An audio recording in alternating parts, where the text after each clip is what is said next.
सोचने से कहाँ मिलते हैं तमन्नाओं के शहर, चलने की जिद भी करनी पड़ती है मंजिल को पाने के लिए। ये लाइन किसी ने ऐसे ही नहीं कही। अगर तू कुछ बनना चाहता है, कुछ हासिल करना चाहता है, तो तुझे उस पर काम करना पड़ेगा। तेरे सोचने से और सिर्फ प्लान बनाने से वो काम कभी पूरा नहीं होगा। तुझे इस प्लानिंग पर काम करना पड़ेगा। एक कहानी सुनाता हूँ। एक आदमी को कुछ चाबियाँ देकर के उसे एक बक्से में बंद करके बक्से को इस शर्त पर पानी में उतार दिया कि तेरे पास भाई 30 सेकंड का टाइम है। इस बक्से को खोल करके तुझे बाहर आना है, नहीं तो तू डूब सकता है। जैसे ही पानी में गया उसे लगा कि 30 सेकंड में तो मैं मरने वाला हूँ, क्योंकि उसकी थिंकिंग ने ऐसा कहा कि तू इतनी चाबियों में से इस बक्से की चाबी को नहीं ढूंढ सकता। और उसका सोचना ही उसका डूबना तय कर चुका था। जब 30 सेकंड कंप्लीट हुए ना, तो बाहर से उसे सुनाई दिया कि बक्से के ढक्कन को पुश करके बाहर आ जाओ।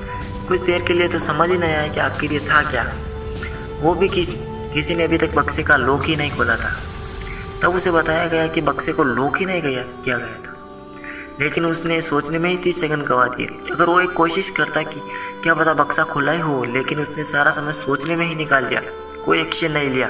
इसलिए सिर्फ सोचना ही नहीं है, कुछ करना भी है। तो एक बात जानता है कि सितारे बिना अंधेरे के नहीं चमकते। तुझे बहुत मुसीबतों से गुजरना पड़ेगा, खुद को बहुत रगड़ना पड़ेगा, जब जाके तू चमकेगा।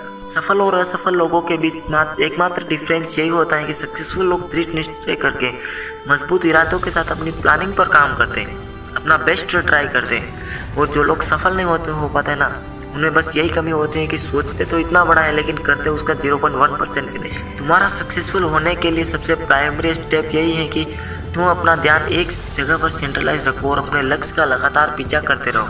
तब जाके तुम्हें सफलता प्राप्त होगी। जय हिंद।